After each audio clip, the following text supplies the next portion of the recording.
welcome to Sports Women Connect. My name is Regina, your host. On Sports Women Connect today, we'll talk about strengthening officiating with the objective to raise equality in Africa. And to join me in this conversation is the beautiful African netball technical delegate. She's none other than Madame Tole. Tole. Yes. Tole, welcome to the show.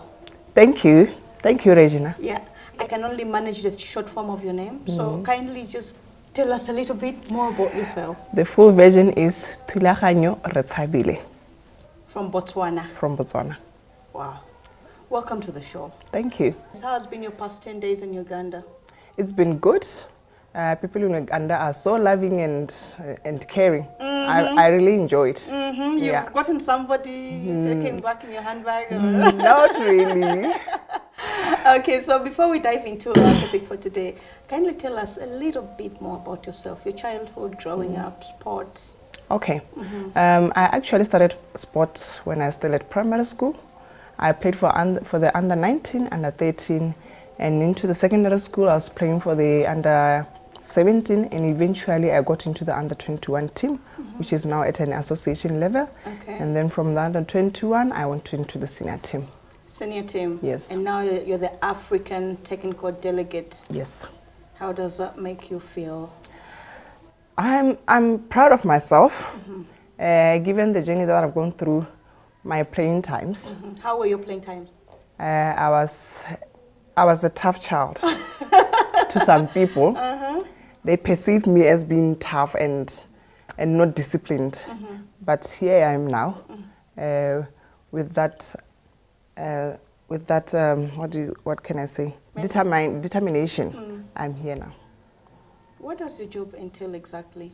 My job as a technical delegate, whenever there's a netball event, I oversee the technical part of the game and make sure that the games are run according to the international netball standards. Okay. Yeah. And how many competitions have you been to so far? I've been appointed in 2017, and so far I've officiated in 2 events. The Netball World Cup qualifiers, which were held in Zambia last month, and then this is the second event that I had, which just ended. The two? It has been tough. It has been tough, but I managed. Okay. Yeah, both of the events had their ups and downs, but eventually I had to make them happen. How did you do that? Because that's something I would like to know. What were those challenges that you had to overcome as a person in your position? Most of the challenges most of people have, even me, is time management, project management, and time management. We also had that problem in 2017. You will think you have time. Yeah. You will look at the 4 years to say, no, you have 4 years to prepare, and relax, think you have time. Yeah. And you're only going to wake up when you are left with a year. And then you have to push that work for 4 years in that short period of time. I think that's the most challenge that I've gone through with the events. But you've come out stronger. Yes, I've come out stronger. When there's a challenge, there should always be a solution to that. Plan A, plan B, plan C. Yes, you have to plan and at the end come out with an output of that problem. Wow. Yeah. And how did you get involved? How did you actually start to think, okay, my playing days are coming to an end. What do I do with myself? Okay, I didn't actually thought of it. My president, Retshabile, is the one who put me in that position. It was in 2014. We were hosting the Africa World Cup games. Yeah. And she brought me in to be in charge of the technical part for netball. Yeah. That's where actually my journey started. It was not my decision to be part of admin. So you were not interested in administration? Not at all. I just, at my playing times, I just thought, when I'm done with netball, I'm going to stay home. And cook for babies. And cook for babies, which I don't have right now. And I saw myself starting there in 2014, taking this position, and here I am now. The journey, 2014. Yeah. How has it been like for you?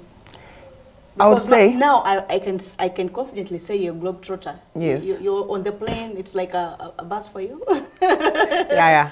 When you look from outside, you'll see that it's like a bus for me, but it's behind It's the a roller scenes. coaster. Yes, it's tough. It's been tough because people perceive me as a undisciplined and difficult player.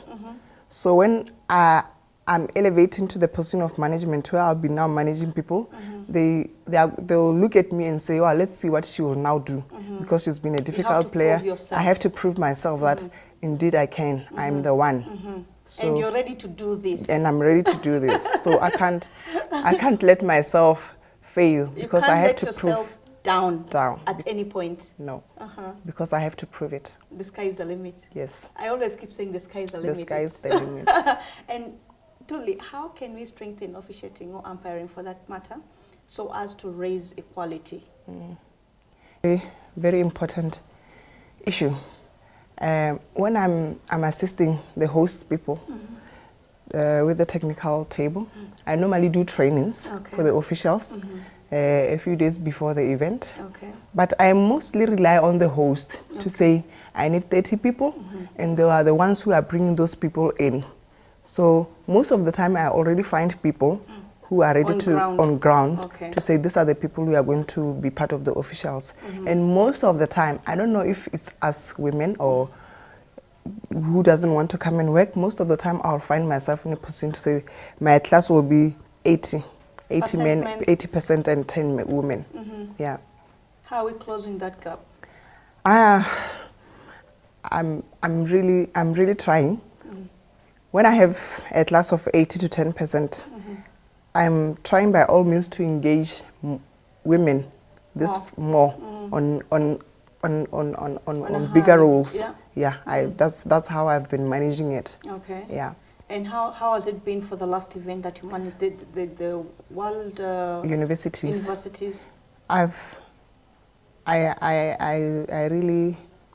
identified 3 ladies who from here I'll be working with them to try and hire them up a little. Them to another level. Yeah.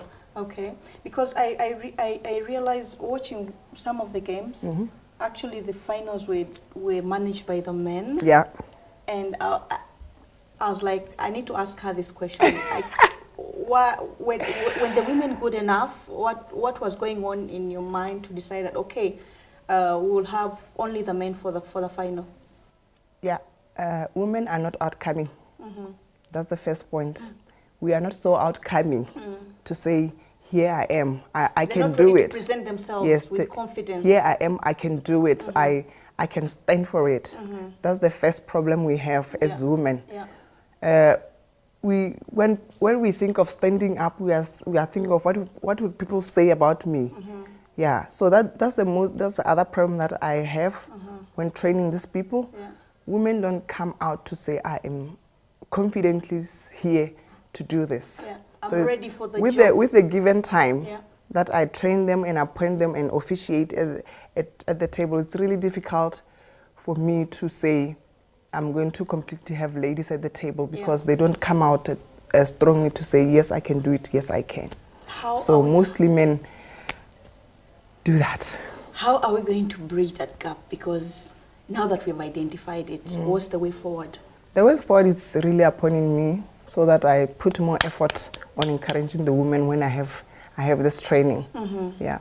So you're going to try and push for them to say, look. Yes. But I think, no, this is just my opinion. Yeah. Maybe we should start at the lower level. You know, build these girls from the grassroots. Just my thinking. Yeah. I don't know. It might work. Yeah.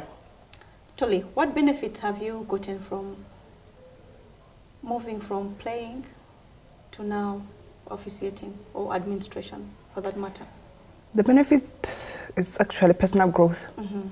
When you move from being a player into administrating, it is just the personal growth of how you see things now. Yeah. You see them differently. You see them differently. And it builds you to be a better person. Yeah. Apart from that, is that the only benefit that, apart from self-growth, what other things have come along the way? That's only the benefits. The others are just They're just top-ups. They're just top-ups.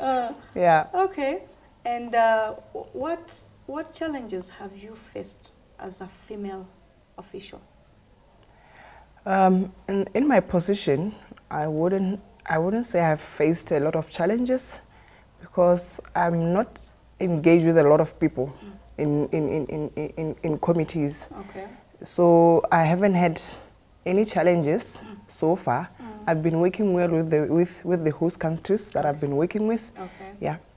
You told me earlier, as we had a short discussion, that your experience in Zambia and the experience in Uganda. Yeah.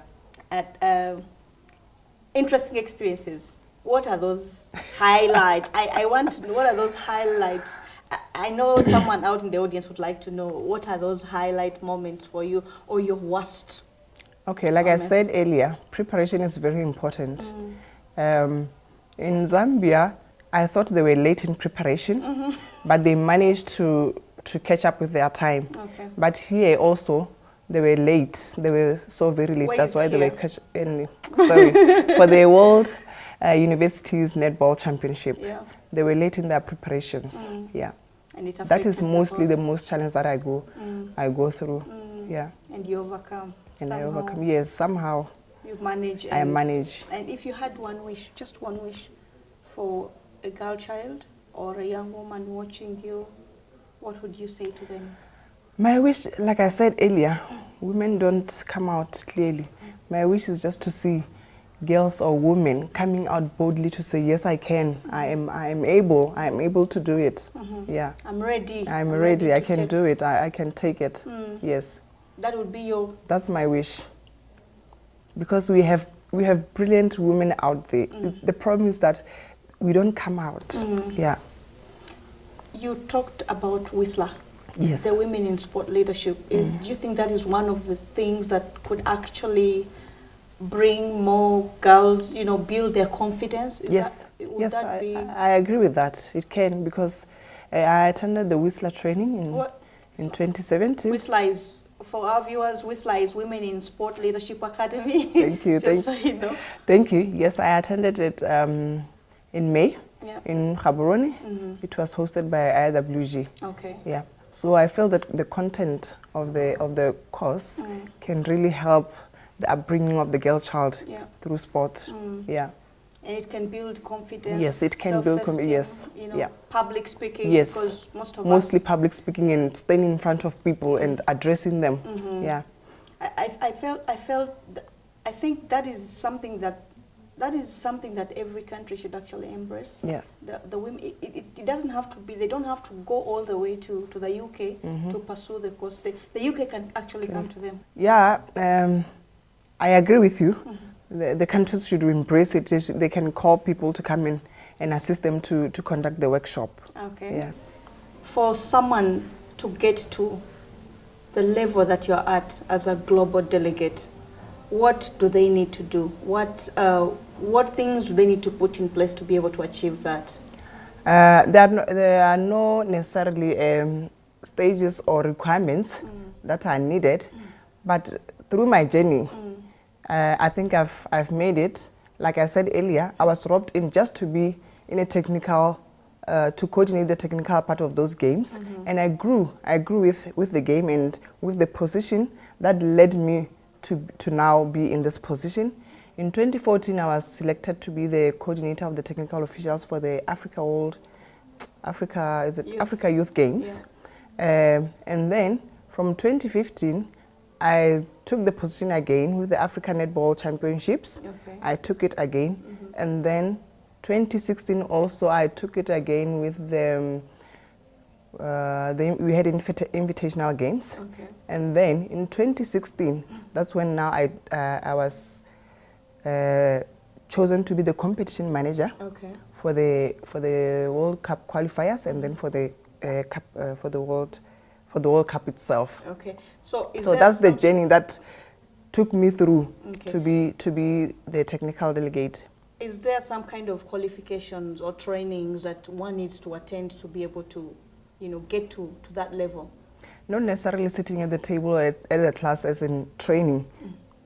These steps I've gone through from 2014, those are the trainings that I will say they are required. You have to know netball, you have to know the requirements of netball, netball rules, and then you can be able to run the games according to this netball, to the rules. Yes, and the standards. Like I said, as a technical delegate, you have to help people to adhere to these standards. Okay. So you have the to International Netball Federation. Yes. Okay. So you have to be aware of the netball standards and how the INF wants the events to be carried out. Okay. You have to know the netball rules. You have to know all the protocols of the game. Yes. It's not necessarily going to school and for the position. Okay. Yeah. And then you have to be confident enough to be able to execute. To execute the role. Okay. Yes. Wow, that's quite. I think I can become a technical Yeah, delegate. you can. You can. But I you need can. to know the rules. I need to know the rules of Yes, of and the protocols and the protocols and everything. Yeah. I should start. I You should can. start my own training. You can. Okay, cool. I'll do that. On that note, actually, I have identified one person who I want to here in Uganda. Yeah. I'll be taking her through. I'll be Wow. working with her to take her through and see where she'll end. You're going to inspire her. Yes. Wow, that sounds good. Sounds. Yeah. I'm feeling a yes. Yeah. When do you plan to come back? I'm thinking about it. I'm Okay. thinking about it because I've had you have so many beautiful places here to see, but I didn't have a chance to see them. So I'm thinking of planning to come back and enjoy the Uganda. But I really enjoyed my stay. I loved Uganda. The place is so beautiful. I liked it. Yeah. I want to thank you so much for Thank taking you. your time to come out here. Thank you very much. So I really, really, from the bottom of my heart, thank you so much for doing a fabulous job with World Netball Championships. It was amazing. And to our dear viewers, that's all we had time for today. We'll continue to advocate for strengthening officials to raise equality. Until next time, goodbye.